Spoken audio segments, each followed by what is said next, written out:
Hi everyone. In this podcast style episode, my sister Bea and I discuss the Jupiter archetype via its mythological and astrological meanings. And if you want to hear what next follows, which is Saturn, you can find it at our podcast site via the web link or through any podcast app on your phone. You will see all these links in the description of this post. Enjoy. Welcome to Archetypes and the Planets, where Andre Kahr and I, Bea Gonzalez, invite you to think metaphorically as we explore how we have collectively translated the map of the sky into our mythologies, religious systems, and personal psychology.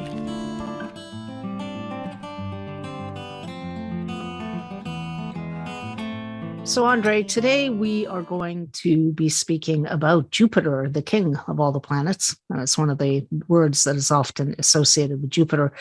And I wanted you to talk first about, you told me a story a while back about Jupiter and its role in the creation of the universe.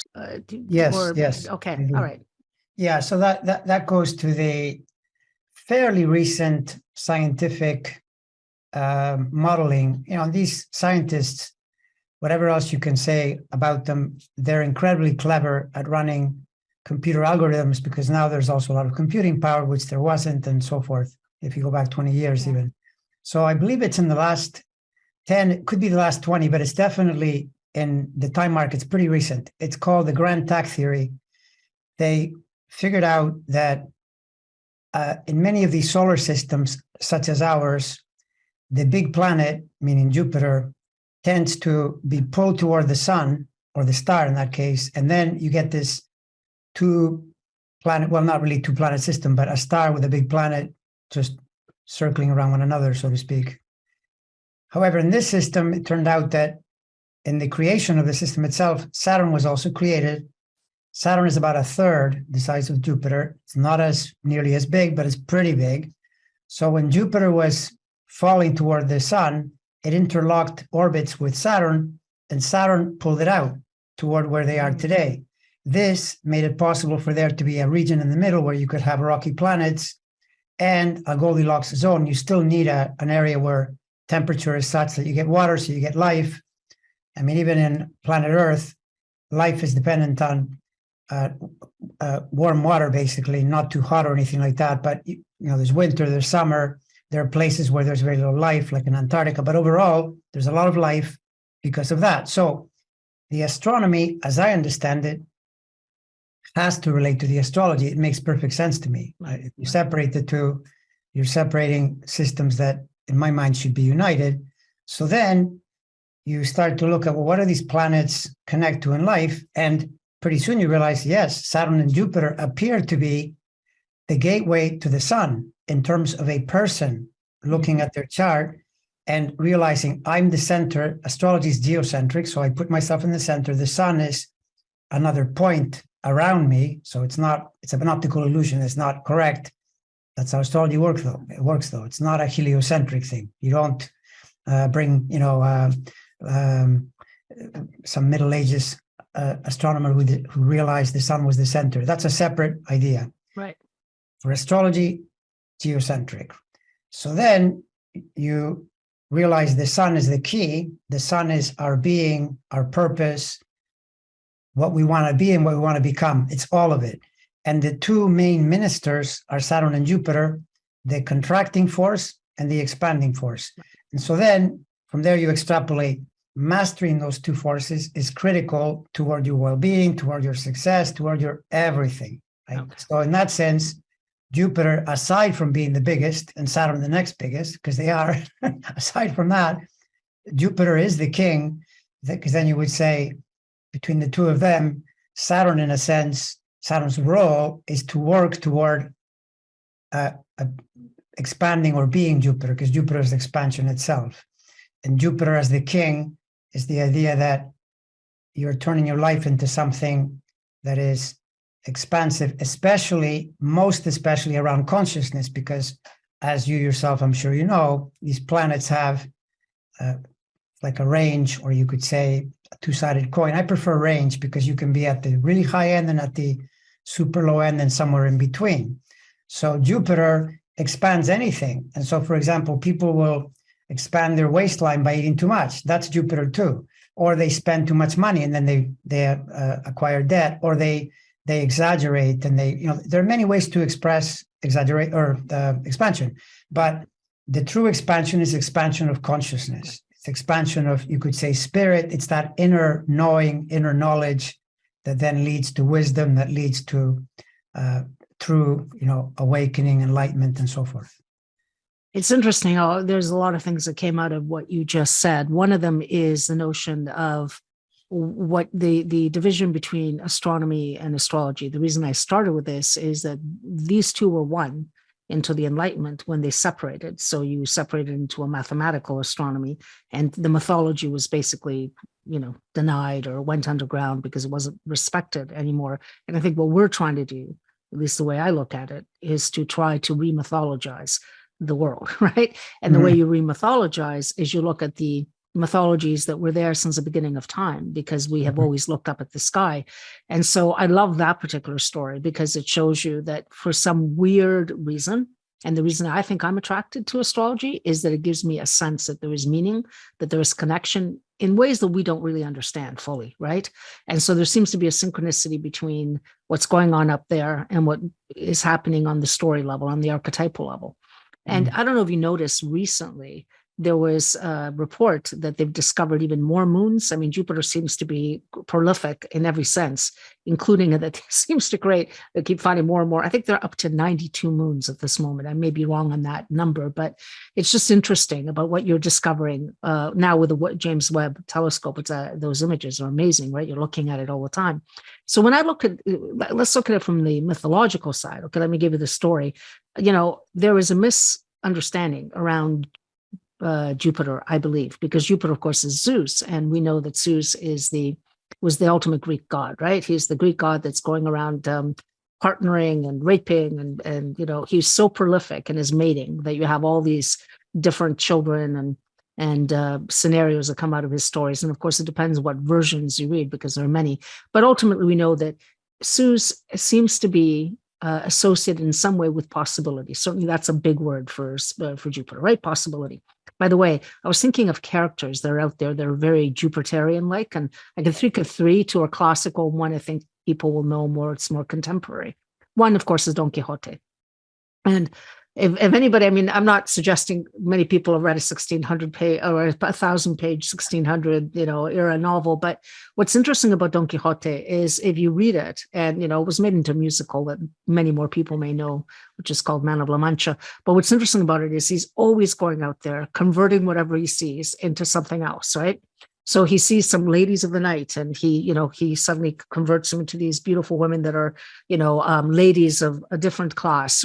But what's really interesting about his journey is that he needs a counterpart. And I love that you put Jupiter and Saturn together, because if Jupiter without Saturn is a menace, and that's what happens with Don Quixote. Don Quixote intends well because he keeps seeing, oh, here are these windmills, they're giants.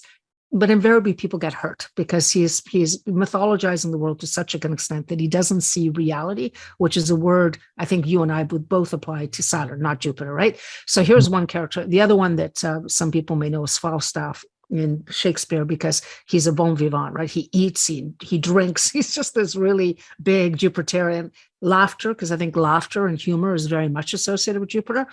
But one thing that's interesting and why I like to look at them together, and of course, we'll get to Saturn next time, but when you think about the rulerships of Sagittarius and Pisces, right, in the traditional system of rulerships, in the middle of those two signs are Saturn ruled signs, because you've got Capricorn and Aquarius.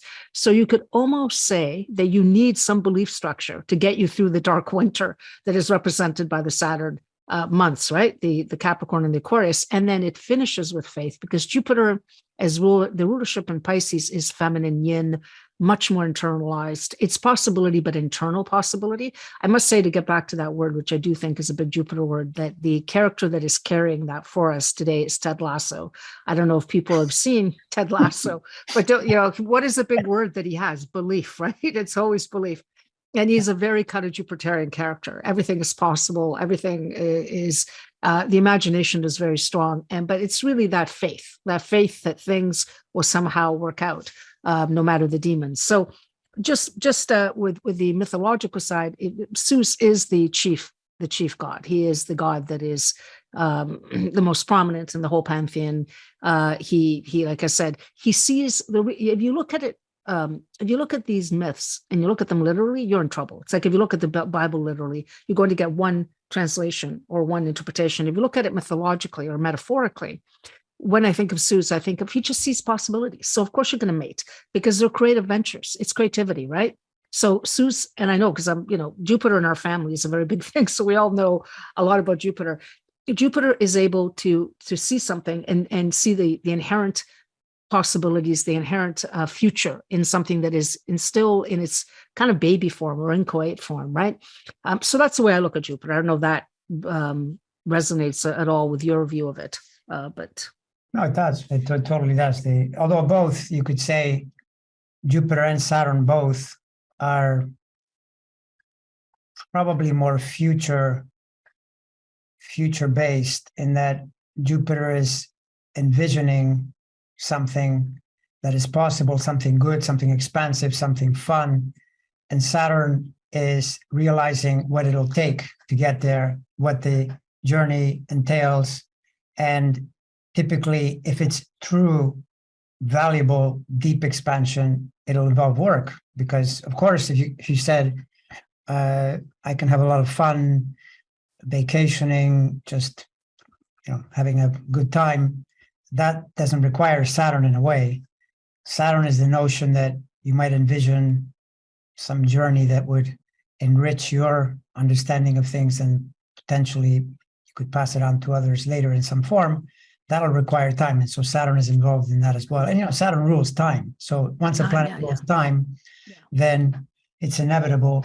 And on what you said about the idea of being a certain archetype of planet, that is totally insane. Because if a person starts saying to themselves, oh, I'm Jupiter, that's not going to work. You have to, all of them, all the archetypes have to find their place in your psyche. It's the idea of parts in a person. If a person has many parts and they just say, well, I'll just be this part, then all the other parts rebel. Right. Now, how you then create that synthesis is the mystery of life. But you definitely cannot do Jupiter all by itself. That's like, that's like, for instance, saying just one substance, I'll just do, or I'll bleach all my clothes. But, that doesn't work because it's too isolated. I have to say that is such an important part. I was discussing with my group just earlier today that if there's one thing that I think is really powerful about a map like the one that you have with an astrological chart, is that it's the internal family systems notion that if you understood you are not one, but you are many, and that maybe one part of you is rebelling at a given time, and that maybe the chart and a transit is giving you the moment that maybe you have a Venus rebellion because Pluto hit it and it awakened something in the Venus that it wasn't comfortable with, then you wouldn't necessarily go to extremes in terms of how you remedy it, right? You just understand some part of me needs to be listened to. And so you're right, Jupiter in the shadow side of Jupiter is self-indulgent. It's prone to fantasies, just like Don Quixote, so it's not rooted in reality. And it's excessive. There's a too muchness about Jupiter that can be really grating, right? It can be grating to you and to others. So yes, it needs parameters, it needs boundaries and that's why I think it's interesting that inside the two rulerships are the Saturn ruled signs. It's almost like it needs to have a relationship. Now, I wanted to bring up that one part of the story mythologically, which does actually speak to what's important about this Jupiter archetype, is that Jupiter stops. We're going to now look at planets in order. It'll be Jupiter, Saturn, Uranus. They're all father, son, and then son again, right? So Uranus is the father of Saturn. Saturn is the father of Jupiter. In that line, Uranus tries to kill Saturn, right? Saturn tries to kill Jupiter, right? The sun. And Zeus is the one that absolutely stops doing that to the next generation. He's not particularly whatever, but he stops. Why? If you look at it again archetypally or mythologically, then what that means is that in each of us, there is a killing the father motif. And you don't literally want to go out and kill your father. What you're trying to do is kill that thinking that might be more involved with a traditional mindset, right? Because you kind of need innovation, right? And let me put it to you this way. Jupiter-Saturn conjunctions in history, the mundane astrologers would take very seriously. They happen every 20 years. We just had a very important one in 2020 because it happened in air, which means that for the next approximately 200 years, we're going to have Saturn-Jupiter conjunctions in air. So it changed after 200 years. So every 200 years, there is an elemental change. And astrologers paid a lot of attention to it because the Saturn is the old king, Jupiter is the new king. And around 7 BCE, one of the things that happened is Jupiter-Saturn met in Pisces, and it's in water Pisces. And that was one of the charts that people think belonged to the possibility of Christ consciousness. What the wise men were looking for was really basically the embodiment of that Saturn-Jupiter conjunction that would be in Pisces, which initiated a whole period. And so these Saturn-Jupiter conjunctions are so important. And you can say that what happened in 2020 at the end, December 21st, 2020, is initiating a new way, an era of air, where, we're seeing it already with the kind of stuff that's coming out with ChatGPT, where communication with sharing information is going to be much more important than what we did the last 200 years, which was building railways, establishing physical structures, mining the ground, because they happened in Earth. So they're really important again, they're together, but they're because the Jupiter's the new way of thinking, right? Which challenges the old way of thinking, the old father. And it's not about killing in a literal sense. It's, can you renew this society with a Jupiter? And Jupiter is renewal, whereas Saturn is structures that exist. You need both, but you do need a sense of renewal every once in a while, or you stagnate, right? Mm-hmm.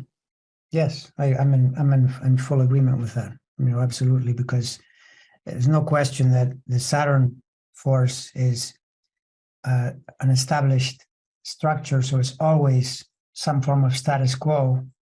And Jupiter being visionary is, in a sense, tugging on it. And then it's a question of being able to work the dichotomy, to constantly work that without letting either side run away with their position. And the thing is, if someone says, well, okay, great, so you're talking about parts and you have to give room for all the parts, such as in the case of internal family systems, if you're saying, well, what is the way? Is there some form of guidance? The closest I can think of would be that the objective is the sun. So then the sun part is more important than the Jupiter or Saturn parts. And even then, the sun itself is one more thing that circulates around the galaxy, and then there are galaxies that are part of an even bigger system. So you can't really stop even at the sun, though you're probably a lot closer to what you are at the sun than you are at any of the other parts like Saturn, Jupiter, etc., since the sun becomes a kind of master part that can keep the other parts organized and say, well, yes, you all want to do certain things, we need to do the sun. Right. And then the sun has to figure out what it does in the broader system as well, because sometimes people forget, the sun is a star. There are way, way, way more stars than people. That's a great meditation when you want to think about the universe and think, oh, yeah, I'm talking about a star. They're actually very prolific, in the universe. And so this, I think, is important because it's the astronomy and how it illuminates the astrology. Right. And what you're saying about the sun, the sun is actually, if you want to look at the Joseph Campbell way of looking at it, is your heroic path, your very individual path, right? But all of the other planets are in service to that path. And if they're not helpful, then in fact, many times a planet will actually not be helpful to the sun's path. It will stop you. Fear, if you have a Saturn aspect to the sun, maybe fears are a bigger deal or whatever it may be, or even by transit. But ultimately, you're trying to develop that solar purpose, that purpose that you purportedly have. But you need the cooperation and the assistance of all these other planets that are, and that's why I think an astrological chart is like a map of your own psyche that will tell you, well, this is, not only will it tell you, this is sort of what you came here to unfold, and you can interpret it many ways, of course, but there's also key timing periods when certain parts will come alive that will be part of the unfolding, right? So timing and the actual initial chart in conjunction with each other are just a great way to understand what's happening, and to also know that it doesn't last forever, and that things change and things are unfolding always in ways that are not stuck, right? Because I think one of the things that happens, Jupiter gives you overconfidence, and then Saturn will meet next, takes away your confidence. So if you know, well, I'm going through a 2-year Saturn transit, but I know that that will end, right? I think there's some consolation in that, so that you don't think this is how it's going to be. And then the secondary thing is, well, why is this happening? Well, it can give you a sense, well, I need discipline around something. I need to erect better structures or better boundaries. That's a great Saturn word. But Jupiter is more about limitless, right? So let's look first about Jupiter's rulership of Sagittarius. When I think of that, I think of knowledge. I think of philosophy. I think of religion. You see people like Winston Churchill, who were incredibly knowledgeable and wrote all these books, and a great orator and just a leader, who famously, by the way, when he was elected that night, this is Jupiter for you. If it were most people, when he was elected during Britain was at war. It was a really difficult time. He went to bed saying, "Oh, I slept fantastically because I knew I would now be the head of the government." So that's a Jupiter kind of thing to say, because most people would be a little bit apprehensive and be up all night worrying about what was going to happen. And I think of the just on the knowledge side,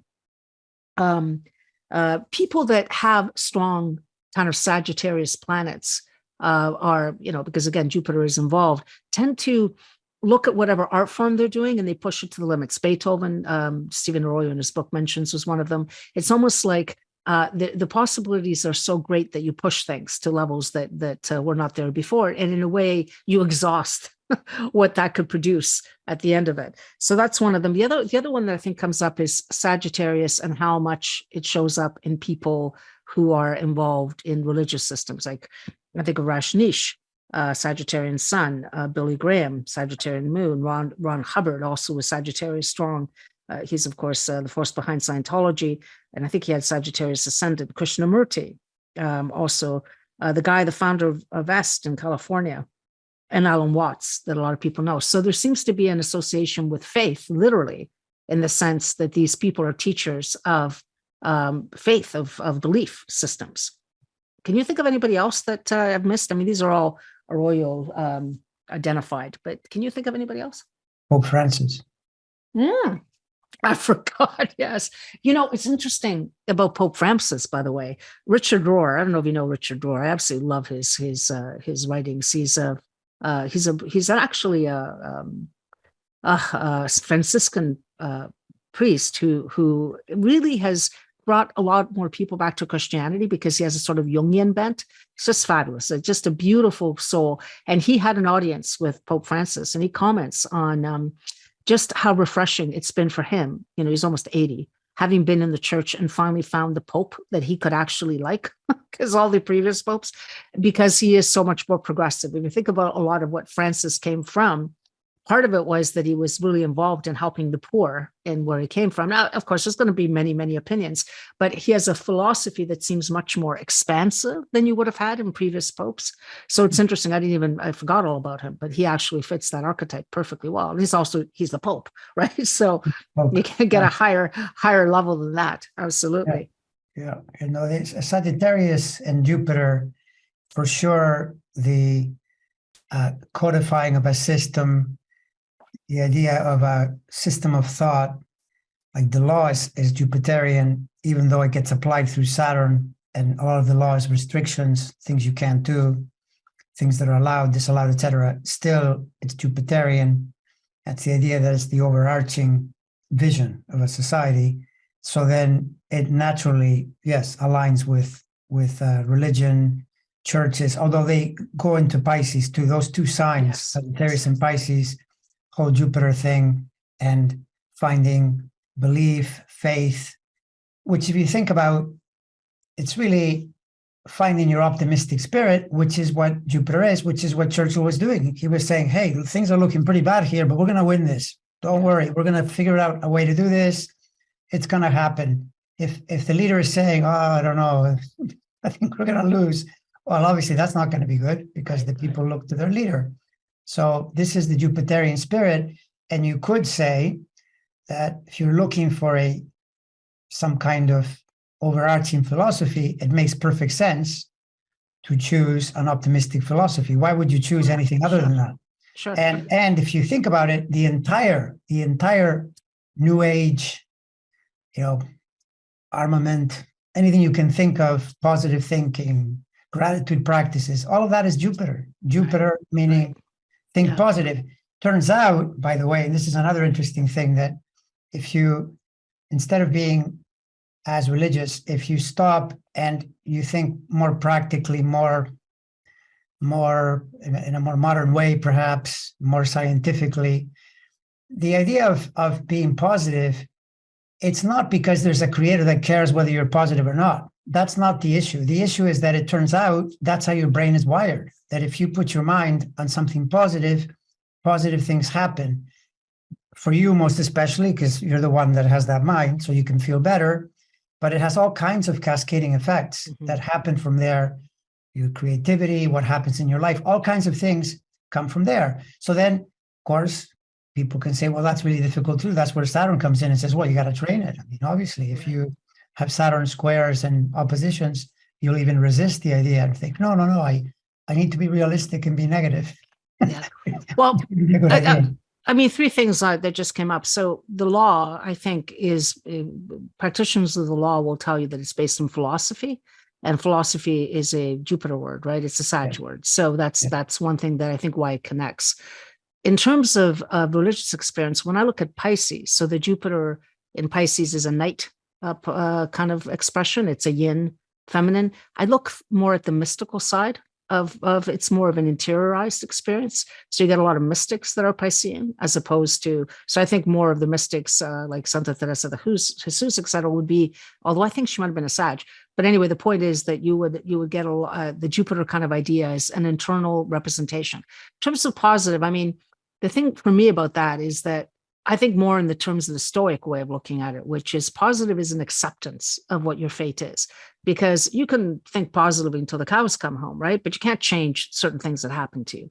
However, you can change your mindset around the way you're receiving what's happening to you. And I think that's the hardest thing. I think that a Jupiter orientation says, yes, it's rejoice in the sorrows of the world, that sometimes you will get knocked about, but how you respond to that is the difference between, and what you focus on after that, because you always have the people who get knocked down and immediately cannot get back up, right? But then there's the other type of people who are able to reframe and look at it as, well, this is what happened, let's move on. And I think so it's an attitude. I think you cannot really manifest things, in my view anyway, and this is where Saturn has to be always is in concert with Jupiter, right? But that your life will go a lot better if you're able not to go to the space where everything you interpret is as victim. I'm a victim. I can do nothing about it. This shouldn't have happened. Well, things happen, right? Things happen all the time. They're happening as we speak, and they're terrifying. But the point is, what do you do in face of that? And Jupiter doesn't get defeated. It's the head god, right? So it says, forget it. You stand up again and you greet the world, even though it's painful. And that's the other thing. It's a recognition that pain is a part of life. And I think that's a philosophical stance that it goes very well with the Jupiterian worldview, right? It is an acceptance of the unacceptable sometimes. So I think all of those things. The other thing about Jupiter and the king, Arroyo mentions this, and I think it's quite funny, that when you lack kings, you make other people kings. And isn't it interesting that in a world like the 20th century, you started projecting the Jupiter onto performers? Think of Elvis Presley, who, by the way, had a Sagittarius ascendant, so Jupiter ruled, who was known as the king, because that archetype ended up landing on him as it's not landing on, a lot of people don't care about the Pope. A lot of people don't care about the type of Jupiter kings. A lot of people don't care about kings. We don't have kings unless you're sitting in UK right now, right? And also how many musicians who died and who were revered, or there were shrines have been made out of them. One, of course, is Elvis Presley, but the other one is Jim Morrison, who, his grave in Paris to this day is visited. He's an archetypal sort of big musician. Hendrix, another one who had a lot of Sagittarius as well, and Bob Dylan as well, Jupiter conjunct the sun. Now, of course, he's not passed away, but I find it interesting that Bob Dylan is the first musician that gets a Nobel Prize for literature, which is insane, right?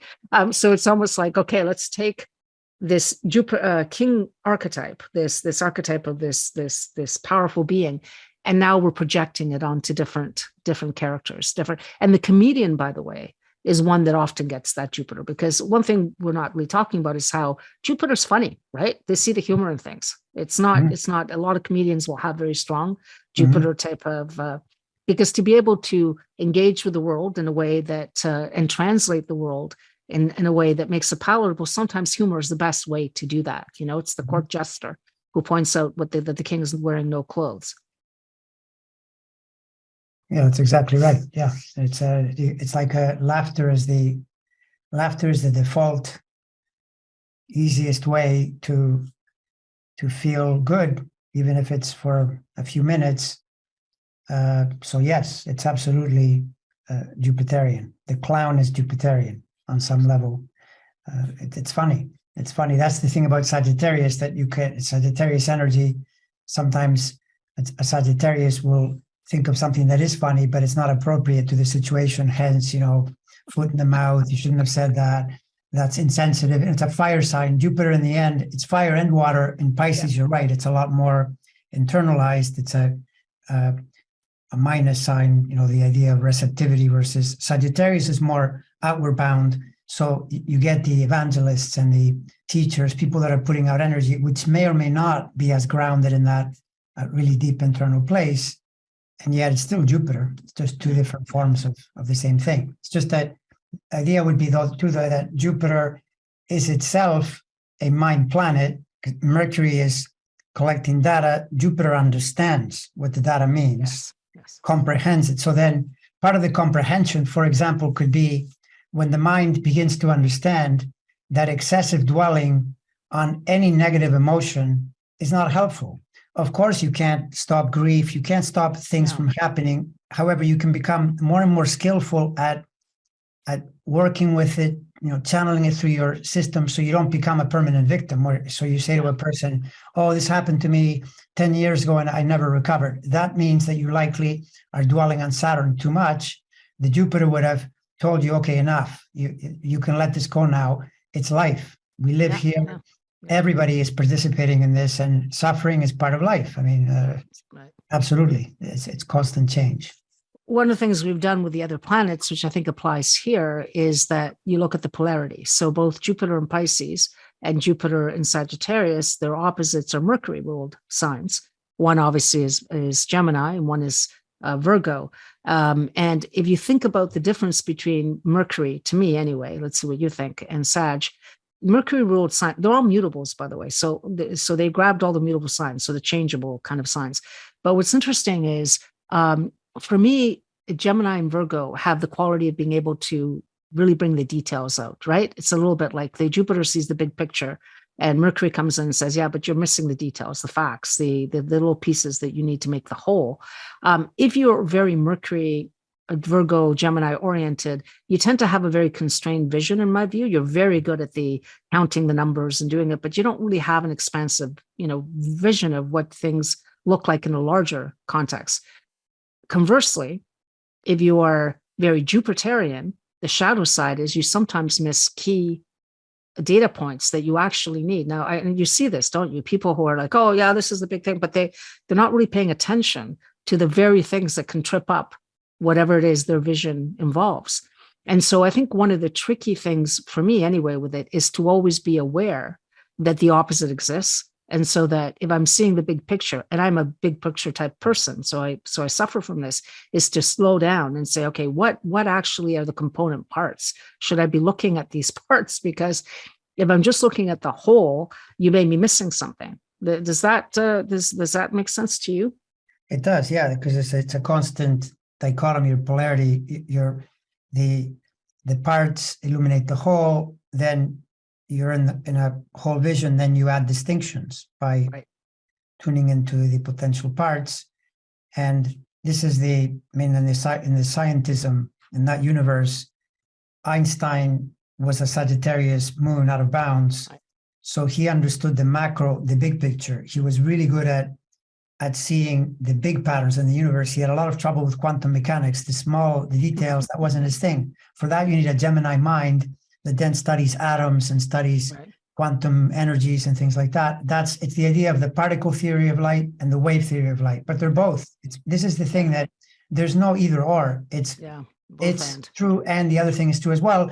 You have to figure out how those things come together. And this is where a lot of mystics have said this. More than one mystic I've heard say this, that mental development goes through a stage where you have to be able to keep two opposite ideas in your mind at the same time. Like, for instance, ego and spirit can be really hard to reconcile. Right. If you don't reconcile them, then you think there's a problem with ego. I got to throw the ego out. You throw the ego out, pretty soon you can't put your pants on properly, right? Or you That's exactly right.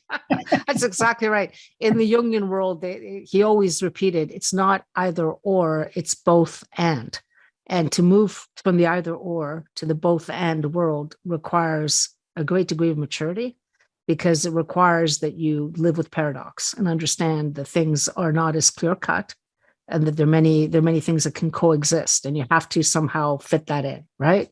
And it's interesting that mystics, because I mentioned Richard Rohr before, that's something he always reminds people. Maturity is the ability to live with the fact that it's not going to be clear cut. It's not black and white. Things are very complicated and complex, right? Funny about Einstein was also Pisces. So you got all that Jupiter. So he really did expand our knowledge and our understanding, because another key word for Jupiter, of course, is understanding. And so you've got people that are able to say, well, you thought the world was this, but then I'm going to actually expand it by giving you a complete new paradigm. And, we haven't even come to terms with the paradigm shift that happened really in physics in the early 20th century from what every physicist will tell you, right? So something happened that totally reshaped the world. Back to that Jupiter, that it says the world as you know it is not the world that you do know. But you absolutely need it to progress again. In a way, he's a great example of a Jupiter type person being the new king. He killed the old theory, the Saturn. He killed the way the model of physics that had been created by Newton was gone after him, right? So again, you needed that, but it leaves you in an uncertain space for a while, because you're living in that in-between world where things don't quite make sense. And that's why, isn't it interesting that we've spent, since that time, he publishes his papers in 1905, we've spent since that time, all the physicists have been trying to come up with the unified field theory, right? The word unified means that they cannot reconcile. They can't live in a both and world, right? They can't live in a world where particles behave differently than something out, or matter behaves differently depending on the way you're looking at it or observing. They can't do it. So it's a need to put spectacles on of certainty. And I'm not sure you're going to find the certainty. Maybe we'll find it. I don't know. That's not my field, but I'm just more interested in that need to solve a problem of the way you perceive things, right? And it was a Jupiterian type thinking that got us there. So I always look at people with strong Jupiters to see, it's not that they're necessarily innovators, but how are they killing the father? How are they furthering the story along? And I think actually, if you look at the Jupiter-Saturn story in terms of generations, Jupiter is the new generation, right? That always makes Saturn feel uncomfortable, because they're coming behind you and they're piercing their faces and they're doing all sorts of things you don't understand. Similarly, the Jupiter feels to rebel, needs a rebellion against the father, because they understand, I don't think they would articulate this, but I think there's an unconscious understanding that part of what each generation is doing is furthering the story. And part of furthering the story says, well, the structures you created are just not working for me. And it's if you're looking at consciousness as something that develops a long time, then that's part of the story that you have to let them. And so I always say to, because I have kids and they're very different from the way I was, but it's really interesting to not jump in and insist that they live your path, right? Because if that's the case, you're stopping the natural evolution that is supposed to happen. Mm. Yeah, that's true. That's totally true. And it's also true that in a sense, you're transcending, each generation is like a tree. So you're the next branch to your father, and then your son or daughter is the next branch to you. And yet everyone is still the entire tree. Yeah, of course. And there are structures, or there are, you could say, customs. There are Saturnian we could call them structures or Right. factors that do endure across time. And so then this is where a vision can run amok, where you want to innovate for innovation's sake, Yeah. not realizing that you may be causing a lot of problems, including, for example, if you look at our modern era, more communication is better, always. Like the current conflicts that we're experiencing, for example, the war in Ukraine, it is so much harder now for people like Putin to pull off the stunts that Stalin used to pull off. He could do it in the dark of night, engage in massacres, and then no one would know anything for 10 years. Then he could tell you a story. Good luck with that now, right? Yeah. However, people now are aware of everything. And if you're seeing all the news everywhere on the planet, you're going to get a massive headache, and it's going to be very hard for you because a lot of it is negative. You have to realize how far you can go, right? And so then it's like a good thing becomes too good. And this is where you've expanded beyond your boundaries. This is where Saturn says, hey, what are your actual limits? This happens a lot, for example, on Saturn returns and so forth. Right. How much can you take? And Jupiter returns tend to be important points as well, in terms of your knowledge coming together, your understanding of what you'll do in a 12-year cycle going from there in an expansive way. So Jupiter is the first planet we looked at just to talk about cycles that actually takes 12 years. It's not like Mars, which is 2 years. It's significant when it hits an important, like the sun in your chart or your ascendant initiating it. Yeah, absolutely. And again, what you just said refers to why there's a duality about Jupiter and Saturn, or they're a pair. You're right. There is two motifs in mythology. There are two motifs. There's killing the father, but there's also saving the father, which is what Pinocchio does when he goes into the belly of the whale, right? You need both to save certain structures, and you need to reform. So again, we're back to the world where it's not either or, it's both and. You both need. So the youth of the new generation needs to understand that not all structures are meant to be done away with. This is the kind of insanity actually you're seeing right now, which is, get rid of government. Yeah, okay, get rid of government until they get rid of regulations which protect the train from, derailing. But this is the kind of stupidity you see, which is the extreme thinking. Right. And again, we go back to the either or thinking. It's not either or. We need both of them. So the Saturn person, the older generation, has to understand the Jupiter, the new generation, the young king, has something to add to the conversation. At the same time, the young king has to understand structures have been put in place. They're actually quite valuable. And so it's a discernment issue, right? How do we discern what's valuable? And a lot of that is push and pull, and you figure it out. And then, hopefully, if you're not insane, things work out in the end. But again, it's that duality that I think is really important, that people don't seem to, and it's interesting to me because duality is kind of inscribed in the polar opposite, like with the Mercury signs. If you think of Gemini, right? It's bringing in those two perspectives and being able to hold them.